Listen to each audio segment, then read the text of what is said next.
Hey, welcome to a brand new show, podcast. We're called Twisted.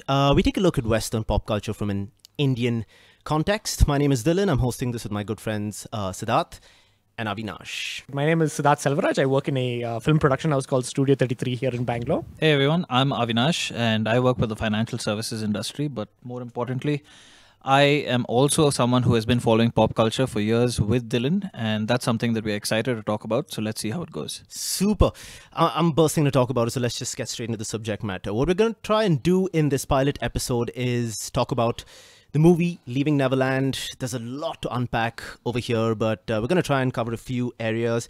We'll give you our impressions of the movie. We'll analyze, debate some of the facts, some of the claims, give you a sense of the evidence that's available and that isn't, all of that stuff. And we'll try and give you an Indian context to things wherever possible, where we can talk about fame culture in India, personal values and family values, the sense of personal space, wherever we feel it's relevant.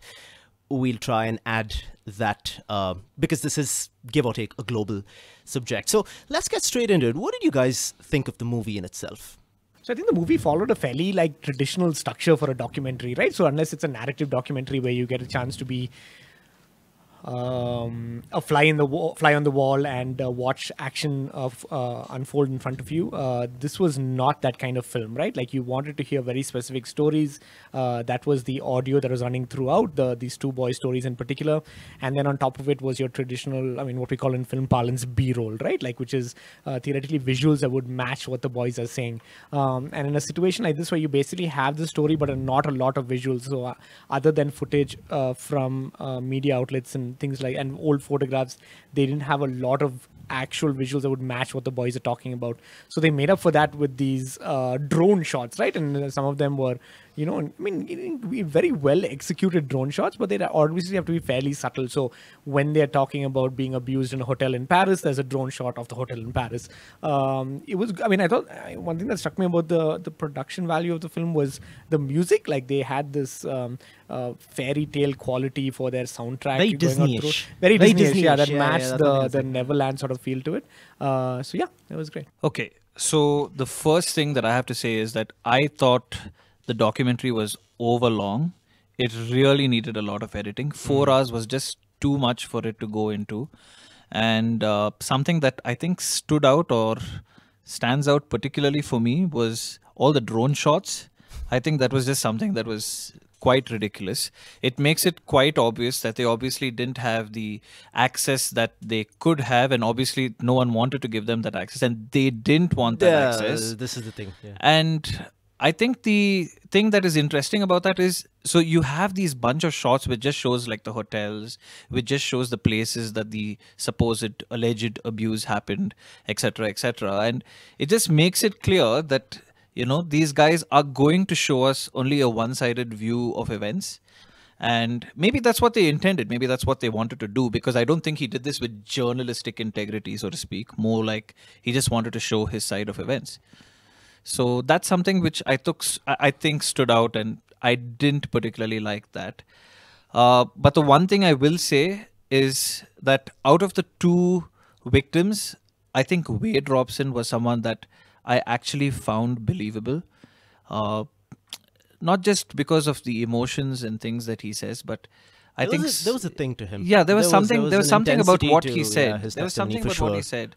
The way that he said it, the intensity, the descriptions, and there's only that much acting you can do.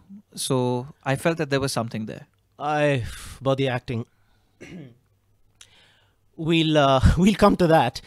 But, feeding off your point about journalism, I think that's been the center of a lot of debate around this, that it is not necessarily the best journalistic job. But did it need to be? I don't think it did.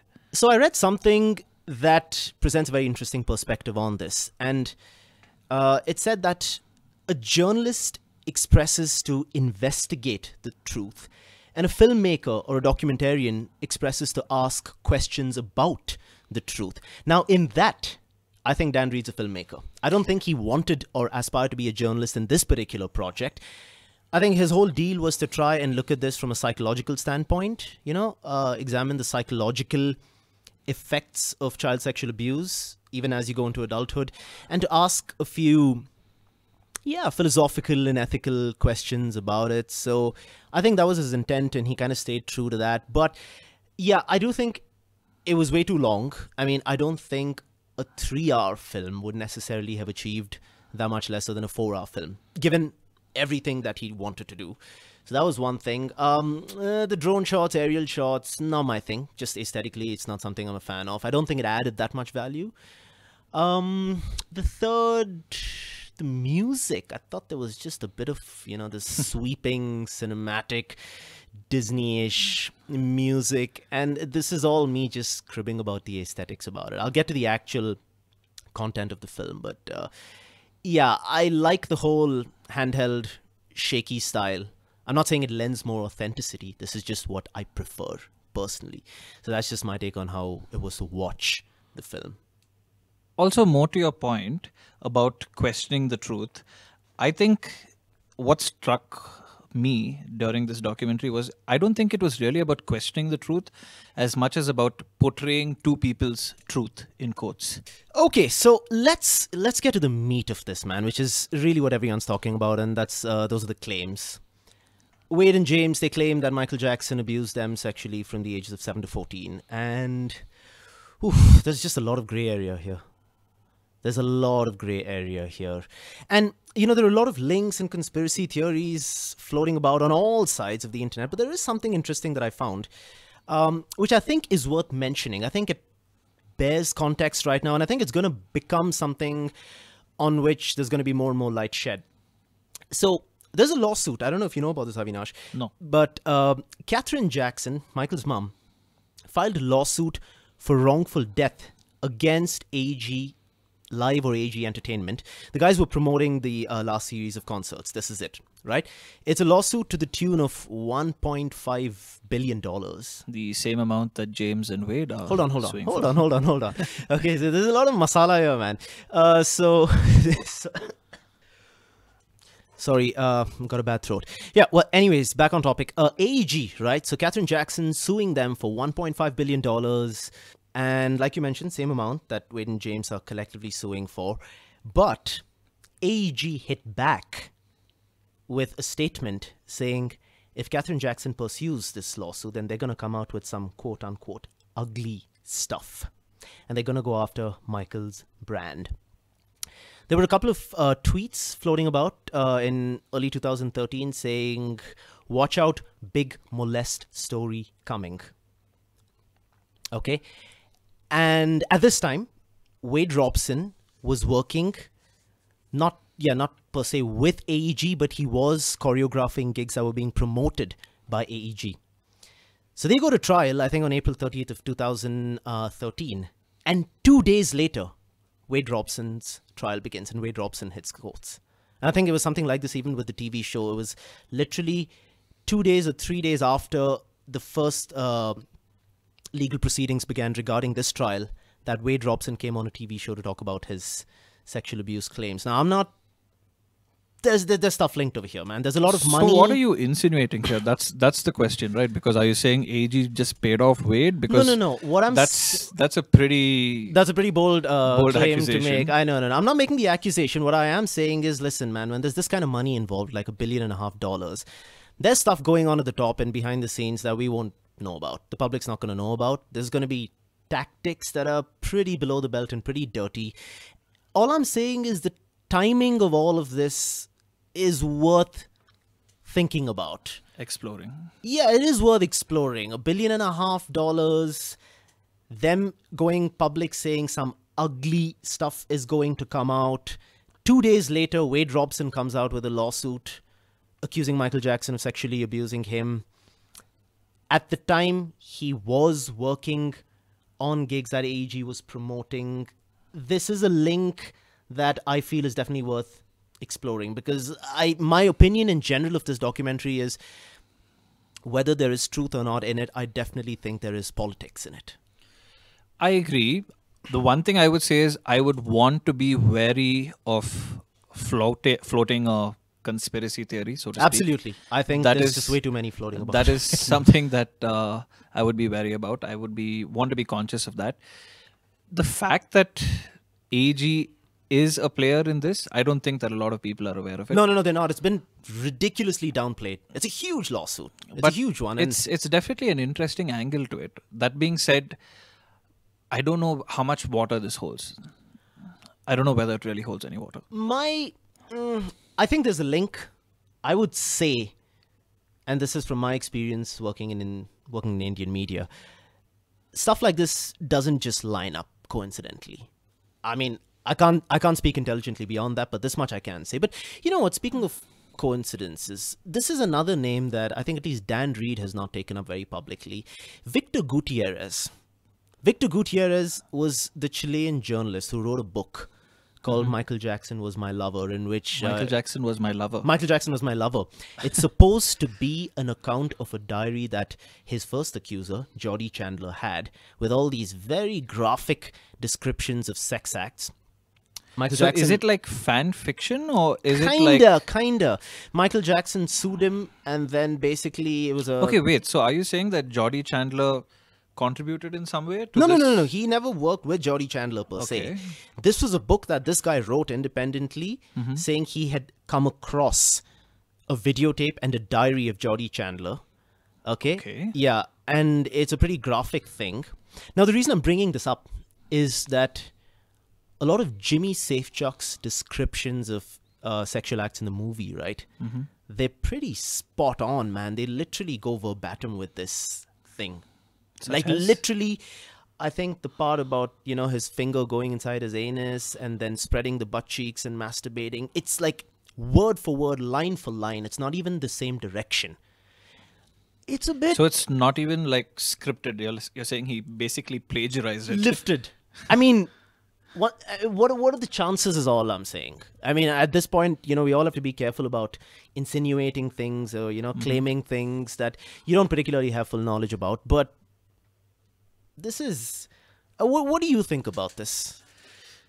So, okay, I wasn't aware of this angle actually until you told me, because the whole Gutierrez thing is something that I hadn't heard about.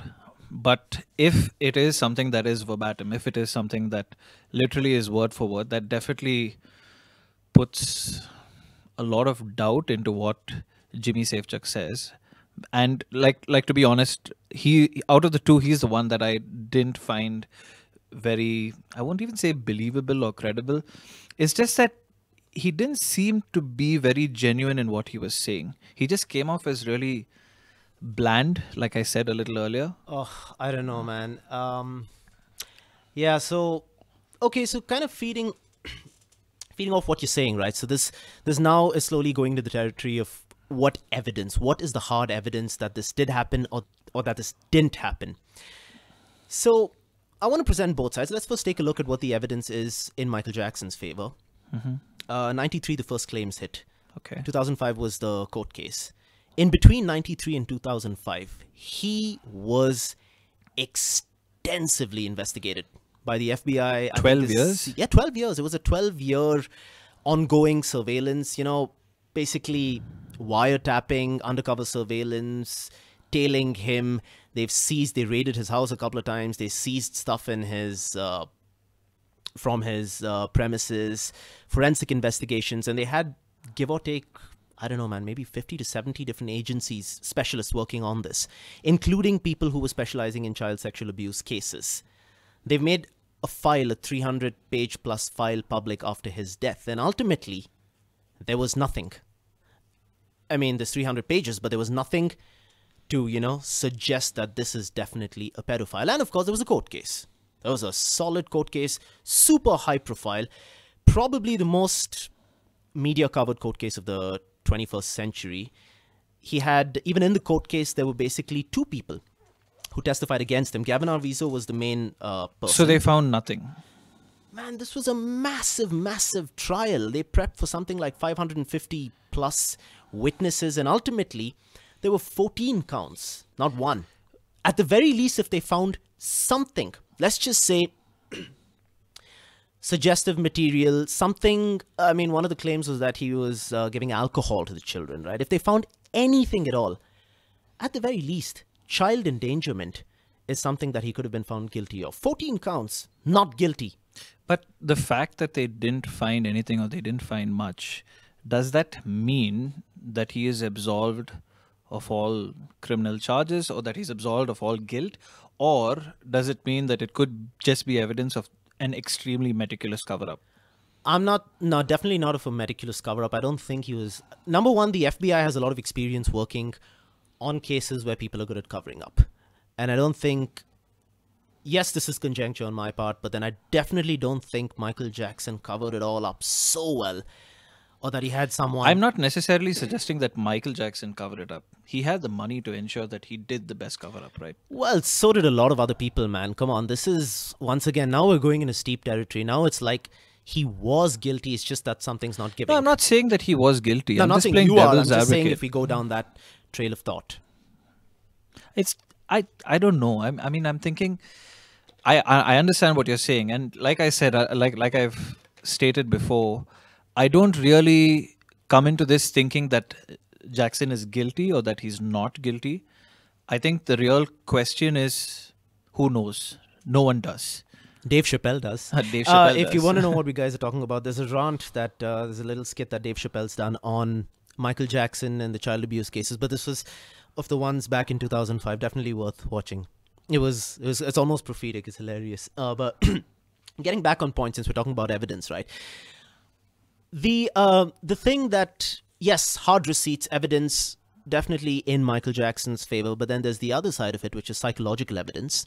Mm-hmm. Evidence of, behavioral patterns in victims of child sexual abuse. And I think this is something that the media in general has underexplored.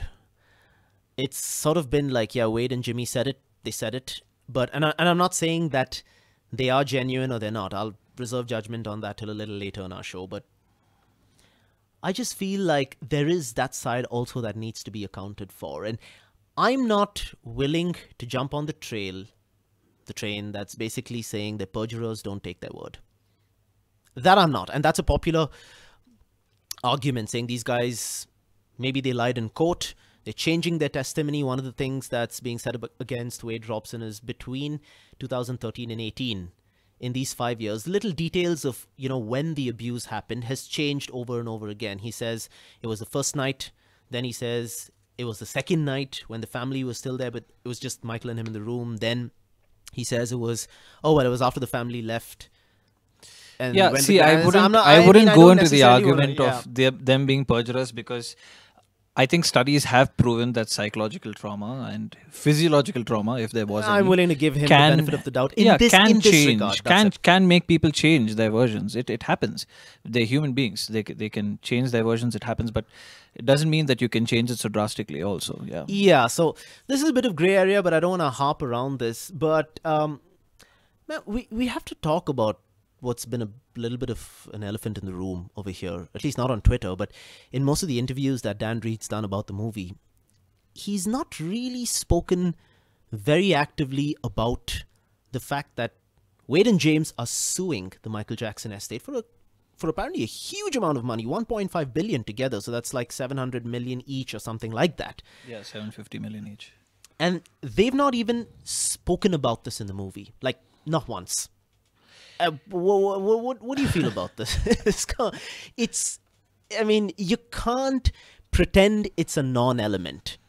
At the very least, we could talk about it. I think Leaving Neverland should have spoken about it as part of the process moving forward. They're in the process of a lawsuit and moving on with their lives. At the very least, a mention, something. You can't completely ignore the fact that these guys have a ton of money that they're fighting for. What do you think about this? Okay. As someone who does work in the world of money, so to speak. Finance, yes. If there's one thing that I know that can drive and motivate people to do unethical and basically things that are just wrong, filthy lucre is definitely up there. And that's definitely an angle here which is worth exploring and talking about. That being said, I don't want to be reductive of their lawsuit and say that it's entirely and only about money. I know that people would want to say that, and maybe even you would. I don't. the bad throat is being passed on apparently. So I I just think that it's definitely a possibility that this is all motivated by money, but I don't want to say that that's the only angle here, because I think there's a lot of gray here which needs to be talked about and explored. Yeah, there definitely is, but I think, and I'm not going to say it's as simple as, oh, it's all about the money, which is definitely what a lot of people are saying at this point. But, well, like you said, worth questioning if $1.5 billion is the kind of money, that's being put out. Speaking about a lot of gray and a lot of things that people are not talking about, man. I mean, let me ask you a question. Do you think it's just that, these guys suddenly decided or realized that, hey, I didn't get my payday and Jackson is dead, so now's the right time? Do you think that's part of why this entire thing has blown up as it has? Or do you think there's another angle here? I think there is way more than we will ever get to know. That is for sure. I think this is way more political. There's there's a lot of things at play over here, which is something that Brandy Jackson, Michael Jackson's niece, mentioned in a radio interview that I listened to recently. That's interesting. She apparently dated Wade. He got for her the on the block, period apparently. where he was being abused for 9 years, I think between 91 and 2000 or something like that. And this was the period during which he was being sexually abused by Michael Jackson. Quote unquote, Allegedly.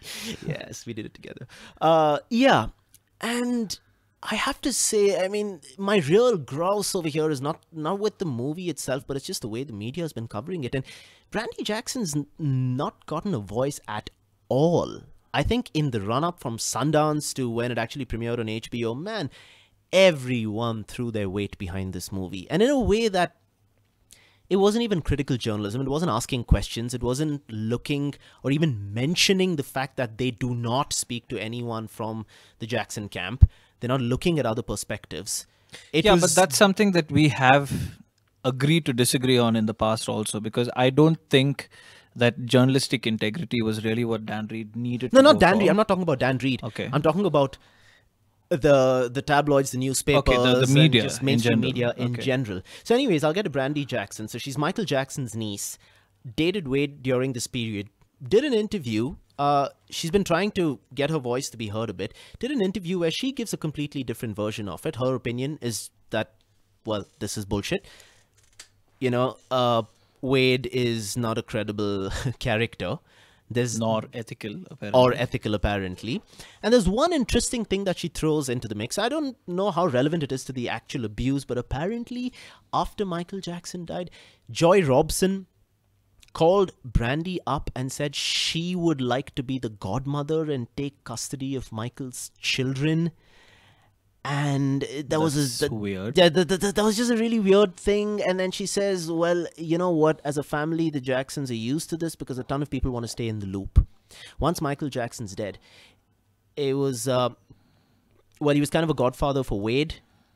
And he set him up with a whole lot of things. And Wade seems immensely talented on his own. No doubt about it.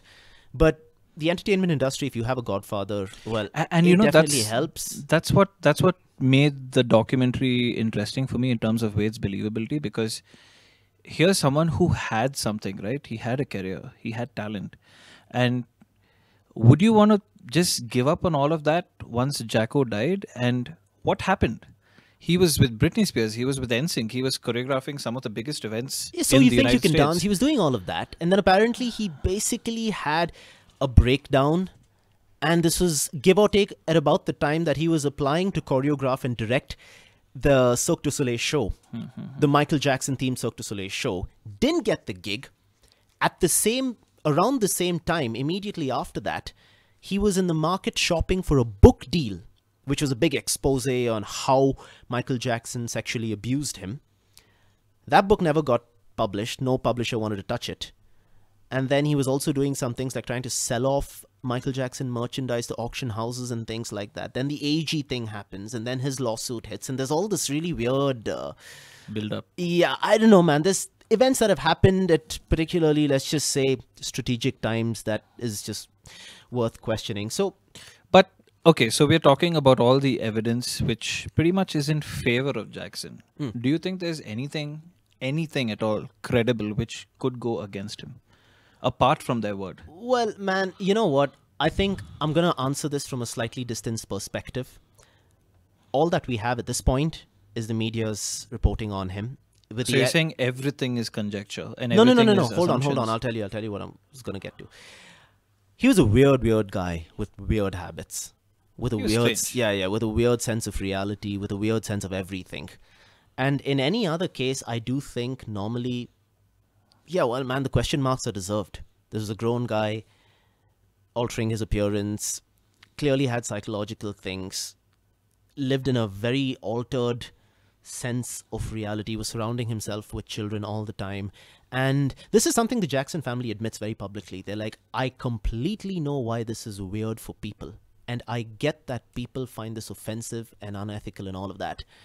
So, yeah, there's stuff that could cause Potentially suspicion. implicate him. Yeah, I mean, at least not anything the FBI found per se. Because if there was anything legally that could implicate him or that could at least make him a suspect, then they would have pursued that lead. And I'm guessing they did, and they eventually nothing came up.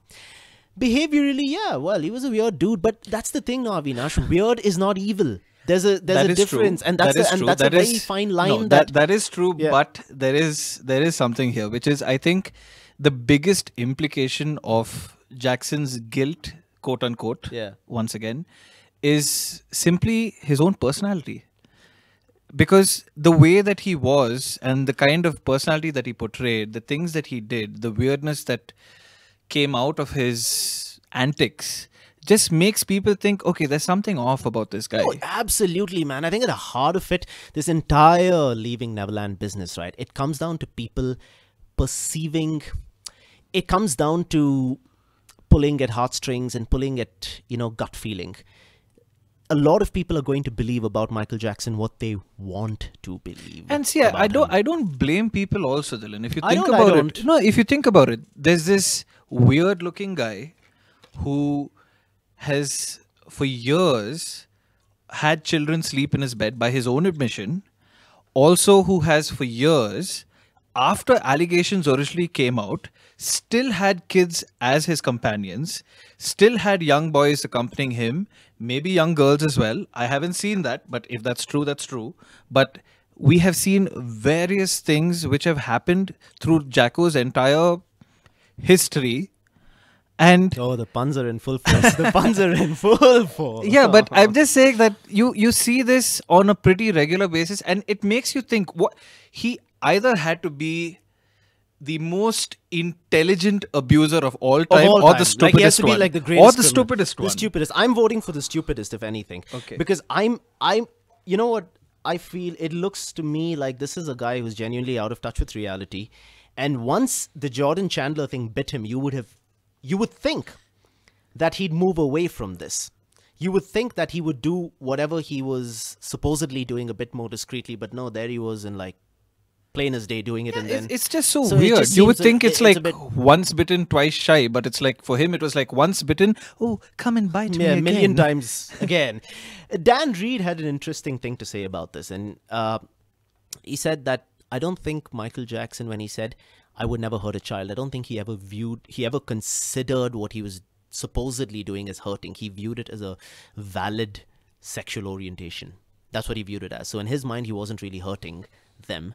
I think this is a bit of a stretch. Let's not go there. Let's not Let's talk not go about Barbara into- Streisand Yeah, and let's her not. claims Let's not. and the Let's things not. that she said. But I definitely don't. Let's not talk about I sexual don't- orientation because I you know don't what buy she it. said, right? I do mean, know. It's like, ugh, It's man, ridiculous. But, okay, so let's get into the media and Michael Jackson, because these two, just like art and artists, just can't be separated. Whenever there's Michael Jackson, there's massive traction for whatever the story is.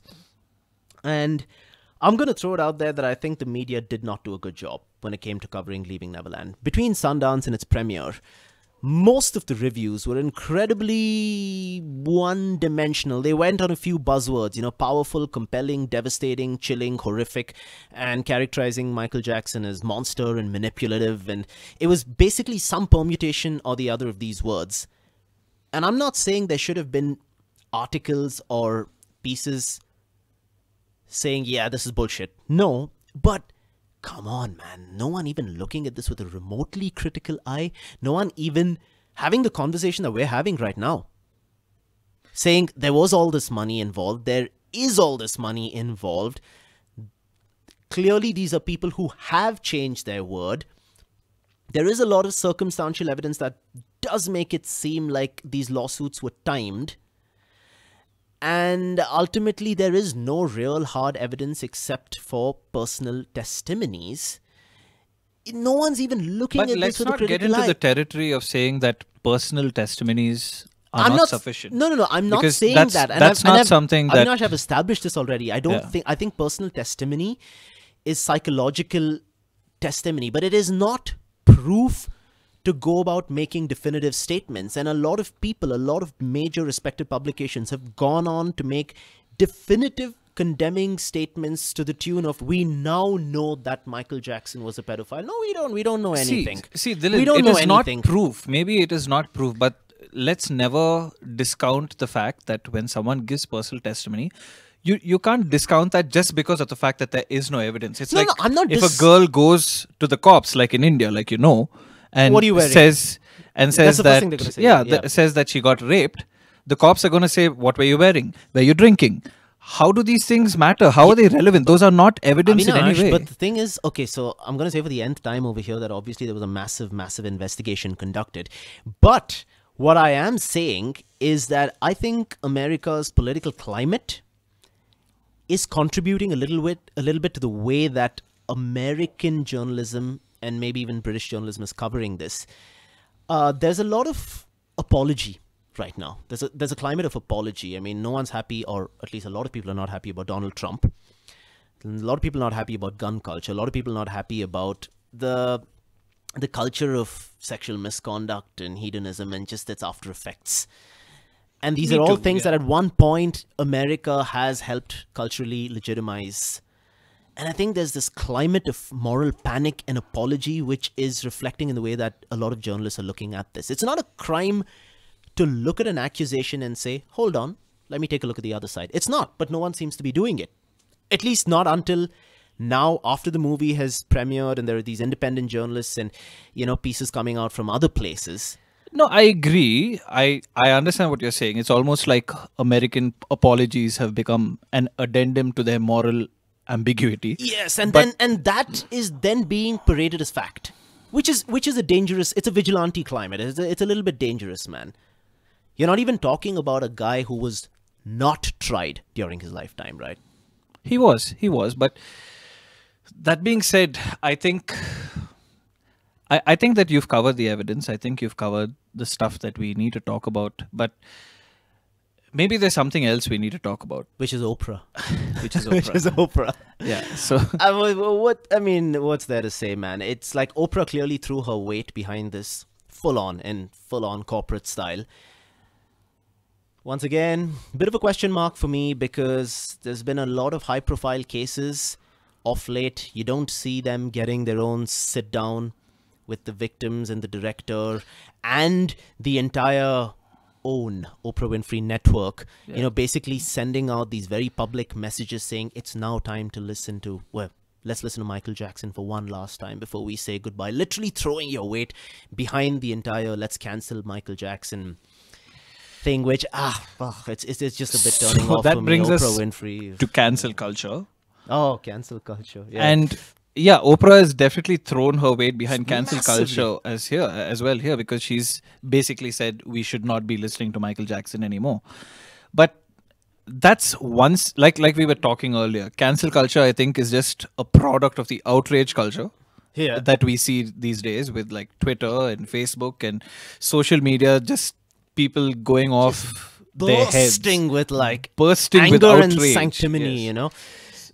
And Is it justified? That's something that I think is a question we should all ask ourselves rather than say it is or it's not.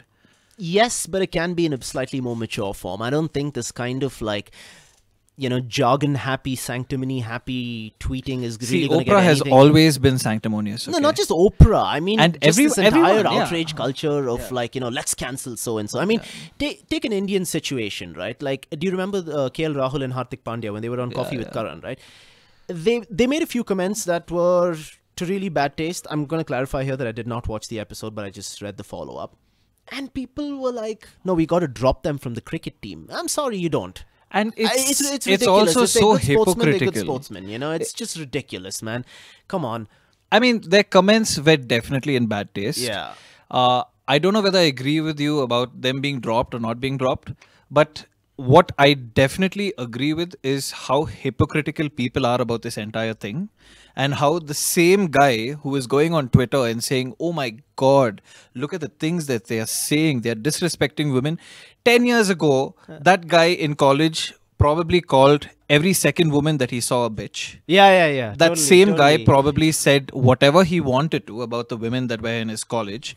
And that was okay because he was never recorded, he was never famous, and he wasn't on Karan Johar.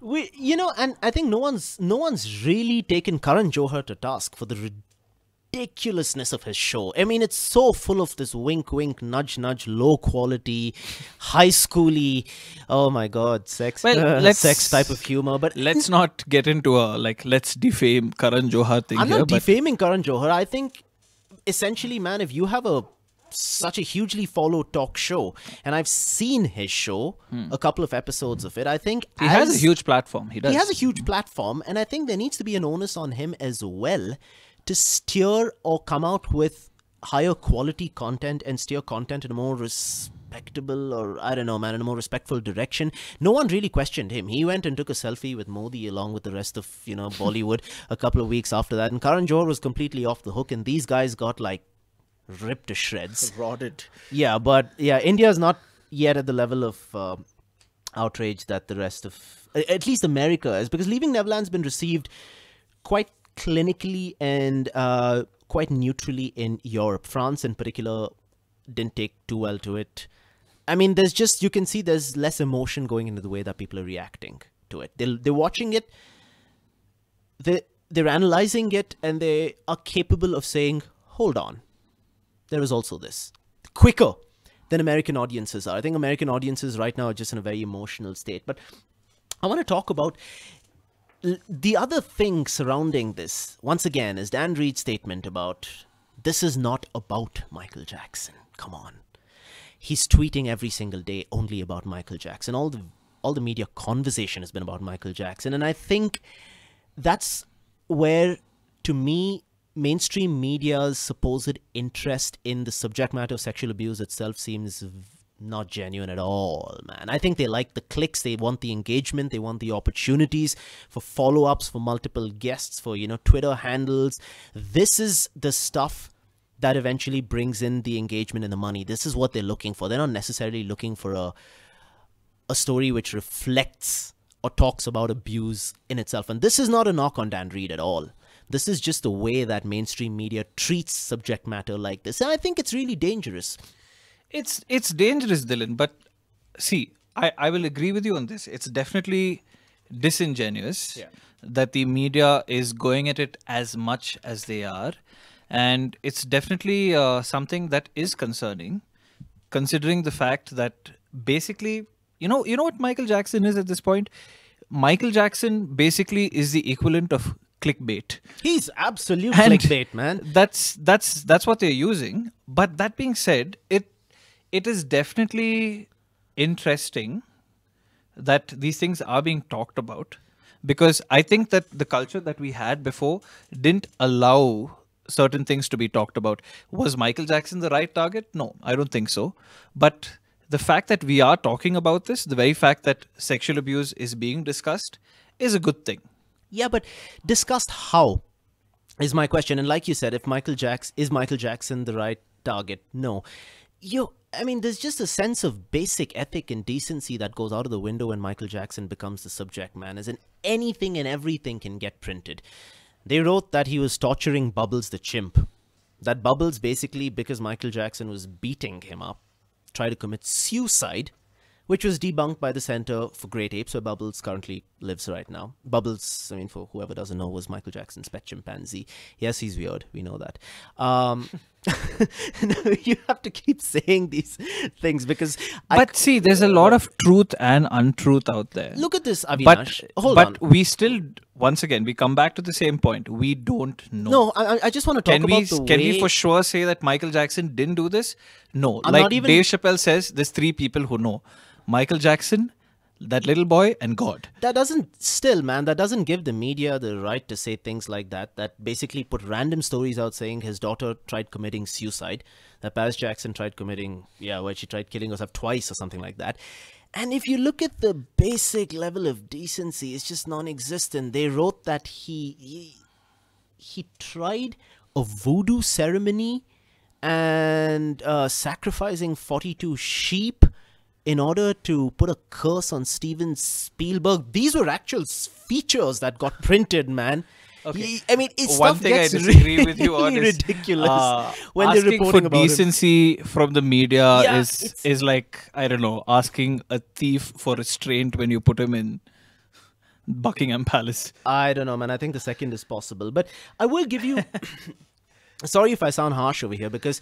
10 years ago, when I was trying to basically, when I was working at a radio station, I was trying to introduce sexual abuse, drug abuse, and sort of like hard-hitting subject matter into breakfast shows, into late-night shows. And I was, speaking to my bosses and telling them that, man, this is stuff we need to talk about. And the thing that always was given to me was that, man, audiences are not interested in that. They don't want to hear anything serious. They want fun, light-hearted stuff, man. Let's just keep it chill and light-hearted. And I tried quite a bit. And they were just like, oh, man, this is not stuff you talk about on radio. No one wants to hear about sexual abuse, drug abuse, dark stuff. They want fun contests. They want, like, jokes. They want humor. And this is the same bigger institution that is today pretending to be all concerned about, what is going on in the entertainment industry and the enabling of sexual misconduct. And I think that is just ridiculous, man. If you cared about it, you would have spoken about it when there wasn't a glamour angle associated or when there weren't ratings in the mix. And that's what has made me lose a lot of faith in mainstream media. I think it's a ratings game. And it's kind of dirty. It's like, I don't care what the story is. As long as the profile's high enough, I'm going to go for it. I mean, see, there's always been what you can call a sense of self-righteousness and sanctimony amongst media and media persons. And yeah, maybe that's for ratings, for sure. Maybe that's for the fact that they feel that they are the, defenders of the defenseless. Oh, it's just money, man. That's it. Ratings equals money. I mean, this is a reductive, simplistic way to put it, but... Yeah, maybe a little too reductive. It is, but it's the truth. I can tell you this. You don't, it's... Having worked in the media, they will do anything. I was literally asked to play a Phil Collins 5 times in a row because my boss at that time was in a business meeting with someone else, and that guy was drunk and he wanted to listen to Phil Collins. I mean, this is the level to which, I don't want to use this as the standard for everyone, but this is the level to which things come down. But anyways, well, on the subject of the media and the way that they've spoken about it, one of the angles that's come up is that Michael Jackson was so freakishly famous, and that obviously allowed him to get away with a lot of things. And I think here we can offer a really valuable Indian perspective because, man, this is really the land of personality cult. What have you? Politicians, actors, godmen, spiritual gurus. There's so much of this extreme fame, actors who became politicians. So I'm just thinking of the number of those that exist, especially in South India. Yeah, but there's a level of worship that crosses idolatry. Boundaries of logic. It exists a lot in India. So yeah, what do you guys think? If the accuser was a big name here in Indian politics, in cricket, It'll just get shut down. It'll get shut down so fast.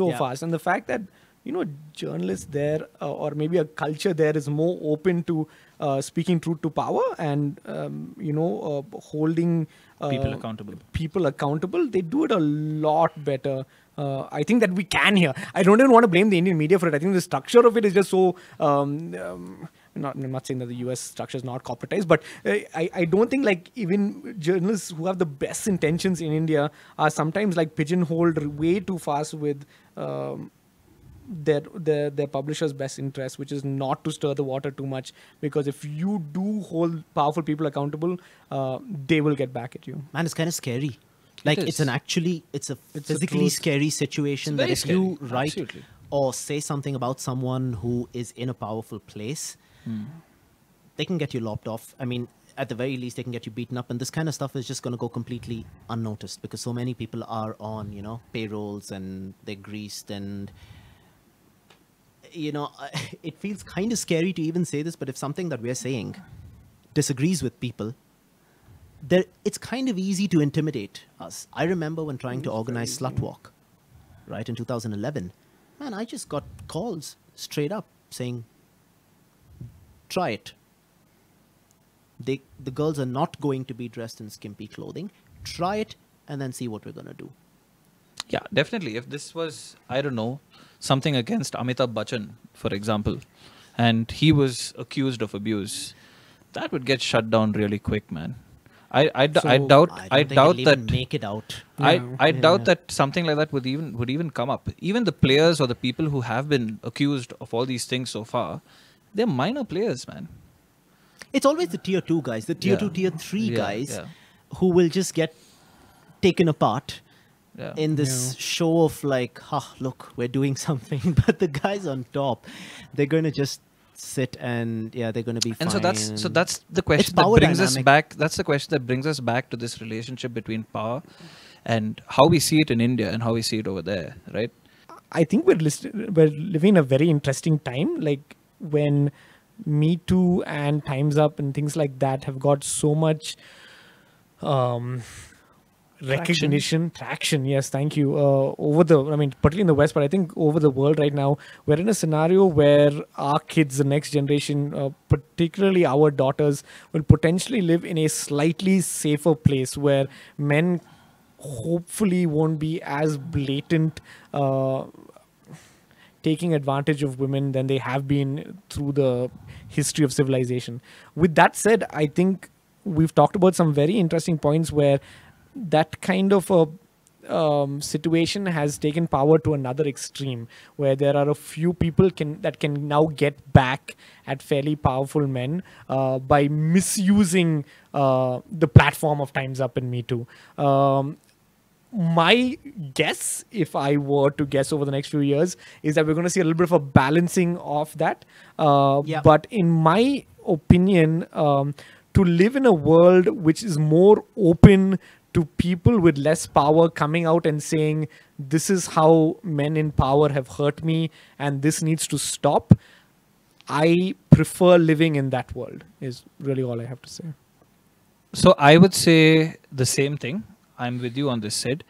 That being said, yeah, I think that it also has been proven that there are a number of the Me Too accusers, like you said, who are doing this just for their 15 minutes, for the money, for the fact that they have an opportunity to say something and they can get away with it, because of the fact that more than victim blaming, which definitely is an issue, today it's more about, let's just go with whatever the victim says, right? Yeah, there's a fear. There's a fear of being on the other side. The moment someone says something, let's go with what the victim says. That being said, I agree with you. I think, Dylan has a kid. Siddharth, you're going to have a kid. And I'm going to have a kid probably sometime in the future. Oh dear. And I think I feel safer in this world. I agree with Sid. I feel safer in a world where people can speak up and say things, and it's okay to talk about stuff like this because of the simple fact that things like this happen. And I think even though we have a culture where a lot of things are accepted culturally, accepted in our country, I think the fact that these things are being talked about makes me feel safer about my kid in the future. So I think it is a good thing. In regards to the entire thing that we've talked about the movie, about Jackson and about everything in it, I'll have to tell you this. In my gut, although I would still say I don't know, I don't know whether any of these things happened, whether any of this is real, and whether he was an abuser. And I don't think any of us can ever really know. But I don't think that we shouldn't let these voices be heard. I think that these voices should be heard, and we need to give them some benefit of the doubt. Some. That's all that I feel. Feeding off your point, it is good that today victims can speak out and they have more platforms to speak out. I do believe that with any good, bad is the other side. Collateral damage is the other side. It's inevitable. So I don't think any movement can start be 100% from the get-go and then just be nothing but good all the way through. I think you are definitely going to have people pile on and, try to make use of the narrative, the cultural norms, loopholes, or whatever it is. I do think it will lead to a place that is more socially positive. But my biggest belief is that we cannot depend on the tip of the iceberg, which is a documentary or a media, to start these conversations. I think these are things we should have with our children when they're 1 year old, when they're 2 years old. These are things that need to be normalized as dinner time conversation. And I think, when it does not happen, when you don't talk about abuse, you don't talk about racism, you don't talk about these things on a day-to-day basis as part of bedtime stories on the dinner table, but there's a big documentary or there's a big film that comes out, it suddenly becomes a trending topic, and everyone's reactive to it, and it becomes this noise for a couple of weeks, and then it kind of dies down and everyone goes back. I think this is something that we need to watch out for, especially India, because we're particularly good at putting inconvenient and unpleasant things under the table. And it is true, we all know this. But there's also the question of how do you do it, right? Because it's easy to say that we should, but what are the guidelines? How do you even go about it? There's no guideline, man. I mean, you're not going to have a guideline for, let's say tomorrow you need to discuss this with Alo. Alo's a fan of Michael Jackson. Yeah. I have discussed it with Arlo. How do you Arlo do it? being Dylan's son. Yeah. No, so here's the thing, right? I have discussed not the Michael Jackson case with him, but I'm just talking about other topics. I've discussed racism with him. I've incorporated it into bedtime stories. I have discussed basically homophobia and basically how I've discussed gender fluidity with him. I've said it's perfectly okay for two men to be together, two women to be together. You can do what you please. There have been times when there's messaging, when the messaging on television or whatever it is basically saying, no, boys don't do that. And he comes to me with a question and I clarify. And I think it's these small increments that you keep making. You're not going to have that eureka moment. You're not. But I do think it's time we step off the traditional fairy tales and the storytelling, for example, where the prince meets the princess, falls in love at first sight, and then and then basically she just it's this damsel in distress and he saves her and they live happily ever The man after. is always the hero. Or basically no there's a wolf that gets beaten by a hunter for telling a lie. And I think this is very, very important, man. If you look at it, this is the base of a lot of problems in India. We try to alter the thinking of people after their foundational conditioning has been done, after they've already been set in their ways. So it needs to start at times when it has been previously unimaginable. That's my opinion on it. There's not much glamour associated with it.